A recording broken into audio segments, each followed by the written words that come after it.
It felt like the perfect escape. After everything I'd been through, getting away from the city, from the constant noise and people, it was exactly what I needed. When I found out I'd inherited this old cabin from some distant relative, I didn't even hesitate. I packed my things and headed straight for the mountains. The drive was long and winding, and as the road twisted higher into the hills, the trees seemed to close in around me. The air grew cooler, fresher, and I felt a strange sense of relief washing over me. Solitude. That's what I needed after the breakup, after all the noise. Just me in the wilderness. No distractions. When I finally reached the cabin, it was just as I'd expected, old, isolated, and in desperate need of care. The wooden walls were weathered, the windows dusty, and the front porch creaked like it hadn't felt human footsteps in decades. But I didn't care. It had character, and something about it drew me in. Stepping inside was like walking into another time. The air smelled stale, like no one had lived there in years. The furniture was covered in a thin layer of dust, and the wooden floor groaned under my weight as I moved around. Despite the musty smell and the obvious neglect, there was something oddly charming about the place. I could already picture myself sitting by the fireplace, reading a book, or just staring out into the endless stretch of forest that surrounded the cabin. It was perfect. Or at least, it should have been. As I unpacked, a heavy quiet settled over the place. The kind of silence that presses in on you, makes you hyper-aware of every little sound. The creak of the floorboards, the soft rustling of the trees outside. But it didn't bother me, at least not at first. I convinced myself it was just the isolation I craved. After all, wasn't that why I came here? To be alone, away from the chaos? I tried to settle in, but there was something off. I couldn't quite put my finger on it.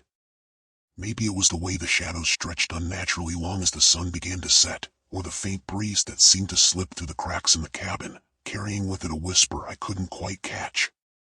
But I ignored it. I had to. I needed this break, this distance. I convinced myself it was just my mind playing tricks after everything I'd been through. As darkness fell, I lit the old lanterns and stood by the window, staring out into the sea of trees. The forest seemed endless, stretching far beyond where the light could reach, and somewhere in the back of my mind, a nagging feeling started to grow. It was strange how disconnected this place felt from everything. I hadn't seen another house for miles. No people, no cars. Just me, and the silence. I shook it off. This was what I wanted. Solitude, remember? Just me, the cabin, and the wilderness. Nothing to worry about. Nothing, except that creeping feeling that something wasn't quite right. But I couldn't shake it. Something about the air felt different, heavier, like the forest was watching me, waiting. That first night in the cabin, I figured the sounds were just nature doing its thing. At first, it was the usual stuff, branches swaying, wind cutting through the trees. I even convinced myself that the creaks and groans of the old place were normal. Old wood settles, right? But as the night wore on, those normal sounds started to feel off. Around midnight, I started hearing something else. It wasn't the wind or the trees. It was this faint tapping, like something was gently knocking on the cabin walls. I froze, trying to convince myself it was just a loose branch scraping against the side of the cabin. That had to be it. But deep down, I knew it didn't sound quite right. Tap. Tap. Tap. It was slow, deliberate. Too rhythmic for the wind. I sat up in bed, straining to hear. The tapping would stop for a few minutes, then start again, always from a different spot. One moment it was by the front door, the next it was by the back window. My heart started racing, but I forced myself to stay calm. It's just an animal, I whispered to myself, gripping the blanket tight. Maybe a raccoon or a bird. I didn't really believe it, but it was enough to keep me from freaking out. I tried to go back to sleep, but that tapping just wouldn't stop. And then, sometime after 2 a.m., it changed. The taps turned into slow, heavy footsteps outside. They were faint, but unmistakable. Someone, or something, was walking around out there. The floor under my bed creaked as I stood up, heart pounding in my chest. Grabbing the flashlight from the nightstand, I tiptoed to the window and peeked through the curtains. Nothing. Just trees and shadows, the same view as before. But the footsteps didn't stop. They circled the cabin, slow and steady, crunching the leaves and twigs underfoot. I pressed my ear against the door, trying to pinpoint the direction. Whatever it was close, too close. My stomach twisted into knots as I realized I had to check it out. I had to know. Against my better judgment, I threw on my jacket, grabbed the flashlight, and slowly opened the front door. The cold air hit me like a slap in the face. The forest, once alive with the sounds of nature, had gone deathly quiet. Even the wind had stopped. It was just me, the flashlight, and whatever was out there. I stepped outside, scanning the area with the beam of light. My breath hung in the air in front of me, misty and cold. The leaves crunched under my boots as I walked around the perimeter of the cabin, searching for any sign of movement. But there was nothing. No animal, no person. Just the stillness of the woods, and that gnawing feeling that I was being watched. I swung the flashlight around wildly, but it only illuminated empty space. My heart was pounding so loud I could hear it in my ears. That's when I heard it again, the footsteps. But this time, they weren't outside. They were behind me. Spinning around, I aimed the light back toward the cabin. There was no one there. No one. Yet, the footsteps continued, like they were just out of sight, always a step ahead, always just beyond the reach of the light. I bolted back inside, slammed the door, and locked it. My hands were shaking as I backed away from the door, staring at it like something was about to break through. The footsteps had stopped, but the silence felt worse. Like it was waiting for me to let my guard down. I stood there for what felt like hours, just waiting for something to happen. But nothing did. Eventually, I crawled back into bed, keeping the flashlight on the pillow next to me. I didn't sleep that night. Every creak, every sound, felt like it was coming for me. And deep down, I knew I wasn't alone in those woods. Something was out there. And it was getting closer. A few days had passed since that first night, and even though the footsteps and tapping hadn't returned, I couldn't shake the unease that had settled over me. I figured I needed some air, something to clear my head, so I decided to go for a hike. The trails around the cabin were rugged but beautiful, untouched by human hands for who knows how long. I thought maybe getting lost in nature would help me forget about those weird sounds. About halfway through the hike, I spotted someone up ahead on the trail. It was rare to see anyone out here, especially this deep in the woods. As I got closer, I saw it was an older man, dressed in worn hiking gear, his face weathered like he'd spent a lifetime in the mountains. He gave me a nod as we crossed paths. "Not many folks come out this far," he said, his voice raspy but friendly. I shrugged, trying to keep the conversation light. "Yeah, just getting away from the city for a while. It's peaceful out here." He smiled, but there was something off about it. "Peaceful, huh? That's one word for it." I could feel his eyes studying me, and it made me uneasy. I kept walking, but he fell into step beside me, his pace slow and deliberate. "You staying at the cabin up there?" he asked, nodding in the direction I'd come from. "Yeah, just for a bit," I replied, not really wanting to get into details. "That's brave," he said with a slight chuckle, though there was no humor in it. "Most folks around here stay clear of that place." I stopped walking, confused. "Why's that?" He looked at me with those tired eyes, like he'd seen things I couldn't even imagine. "There are stories about these woods," he said, his voice lowering as if the trees themselves might be listening. "Disappearances. Strange sightings. Some say the land's cursed." I tried to laugh it off, but my throat was tight. "Cursed? That sounds like local folklore." "Folklore, sure," he said, his tone casual, but his eyes told a different story. "But there's always a bit of truth buried in old stories, ain't there?" I didn't respond, just kept walking, hoping he'd take the hint and move on. But he stayed with me, his presence unsettling.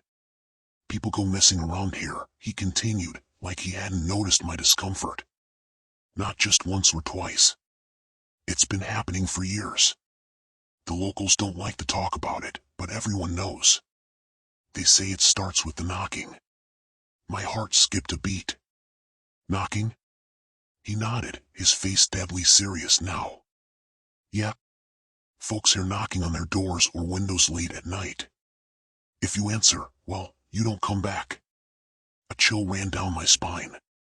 I hadn't mentioned anything to him, yet he was describing exactly what had happened on my first night in the cabin. It's probably just a story to keep people away, I said, trying to sound casual, though my voice wavered. The hiker stopped walking and turned to face me. His expression was unreadable, but there was something dark in his eyes. Maybe, he said, stepping closer, his voice dropping to a near whisper. But if you hear it knocking again, don't answer. He stared at me for a moment longer, then turned and continued down the trail, disappearing into the trees as quickly as he'd appeared. I stood there for a few minutes, my heart pounding, trying to make sense of what just happened. It was just a story, right? Some old man trying to mess with my head. But as I made my way back to the cabin, every crack of a branch, every rustle of leaves seemed louder, sharper. The air felt heavier, like the forest was watching, waiting. And later that night, as I sat alone in the cabin, that warning echoed in my head, if you hear it knocking, don't answer. I told myself it was just a story. But deep down, I wasn't sure anymore. After my encounter with the hiker, I couldn't shake the feeling that there was something more to this cabin. Something no one had told me. The place had been in my family for decades, but I barely knew anything about it, except that it was old and isolated, far from anyone who might hear a scream in the night. The stories he told kept playing over in my mind, especially about the knocking. I decided to do some digging. There were a few dusty boxes left in a small attic, packed with old furniture and forgotten items. As I rummaged through the contents, I came across an old, leather-bound journal wedged between some yellowed papers. It felt heavy in my hands, and when I opened it, the smell of old, damp paper filled the room. The handwriting inside was messy, almost frantic. The entries started off normal enough, mentions of repairs to the cabin, the beauty of the woods, and how peaceful the place was. But then, about halfway through, the tone shifted. The words became hurried, disjointed. Something's wrong in these woods, one entry read. I hear it at night. The knocking. At first, I thought it was just animals, but it's too deliberate. It's like someone, or something, is out there. My hands trembled as I flipped through the pages.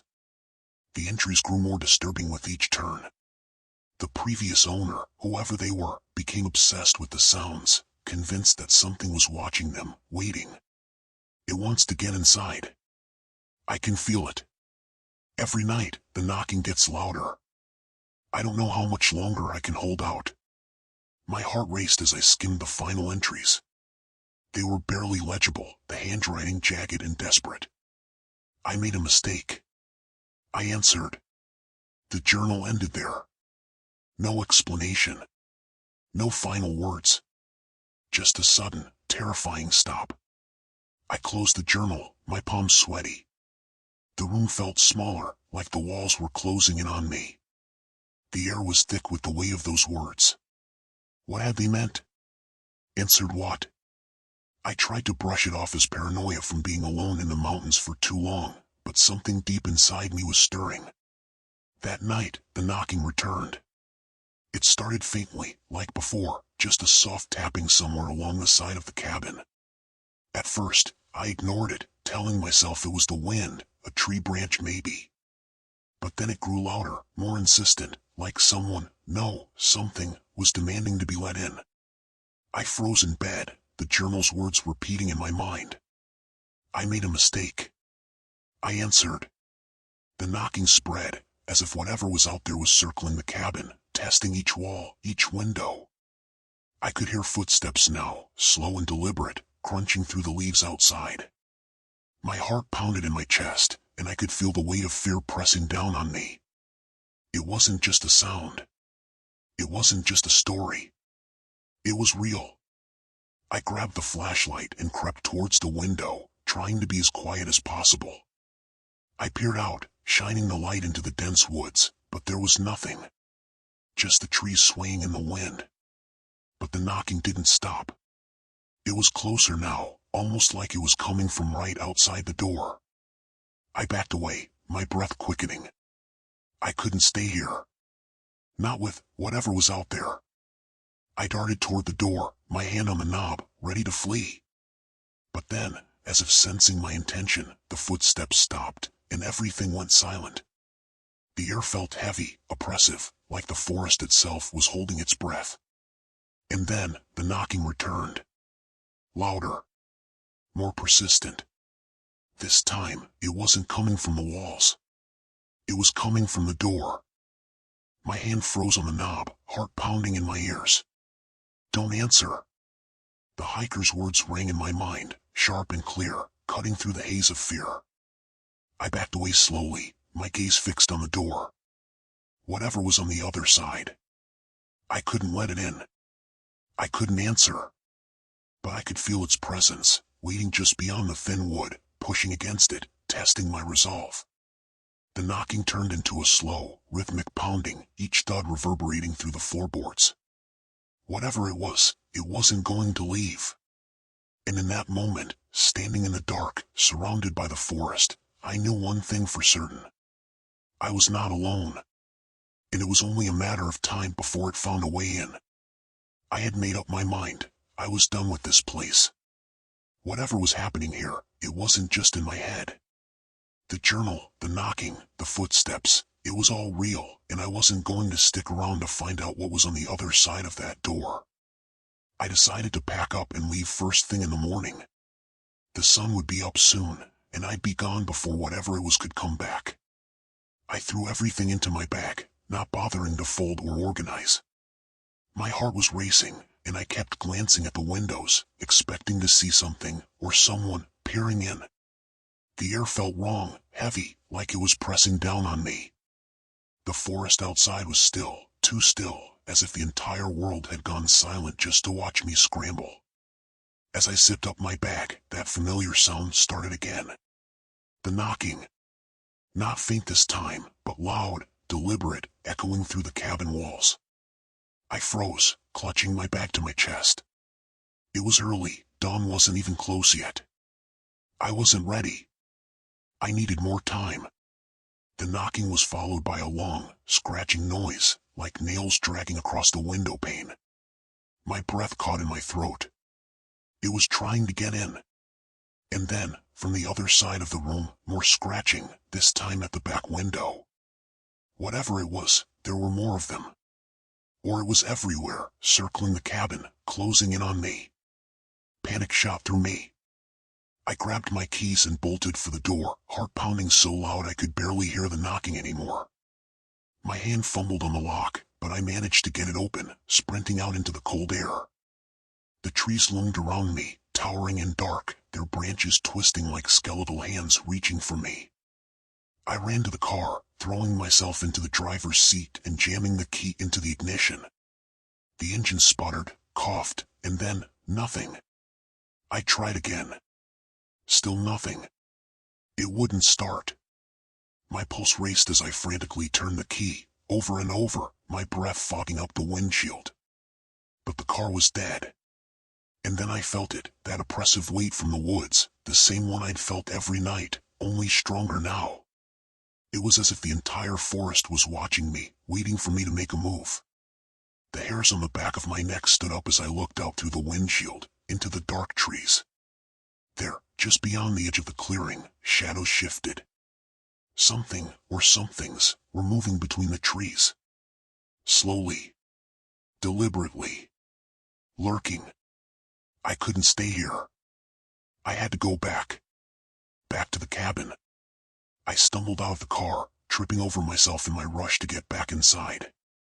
The knocking had stopped, but the silence that followed was worse. I could feel it. Whatever was out there, it was waiting for me to make a mistake. I slammed the door shut behind me, locking it and shoving furniture against it as fast as I could. My hands shook and my chest felt tight, like I couldn't breathe. I pressed my back against the wall, sliding down to the floor, trying to make myself small, invisible. The cabin was silent. For a moment, I thought maybe it was over. Maybe it had left. But then, as the minutes dragged on, I heard it. A voice. Soft, almost a whisper, but clear as day. It was coming from just outside the door. Come on. It's okay. You know me. My blood turned to ice. I didn't want to believe it. I couldn't. But I recognized the voice. It was the same one I had read about in the journal. The voice of the previous owner. The one who had vanished. Open the door. You've read the journal. You know what to do. The voice was calm, coaxing, like it was trying to lure me into a trap. My stomach churned, and I pressed my hands over my ears, trying to block it out. You've heard it knocking too, haven't you? Just like I did. I squeezed my eyes shut. No. This wasn't real. This couldn't be real. You're next. You'll answer, just like I did. My heart pounded in my chest, and my throat tightened. The knocking resumed, louder this time, more urgent. The door rattled in its frame, and I felt like I was suffocating under the weight of the sound. The voice, now more insistent, echoed through the cabin. It's already inside. My breath caught. I opened my eyes, staring into the dark, and realized the knocking wasn't just at the door anymore. It was coming from inside the walls. There was no escape.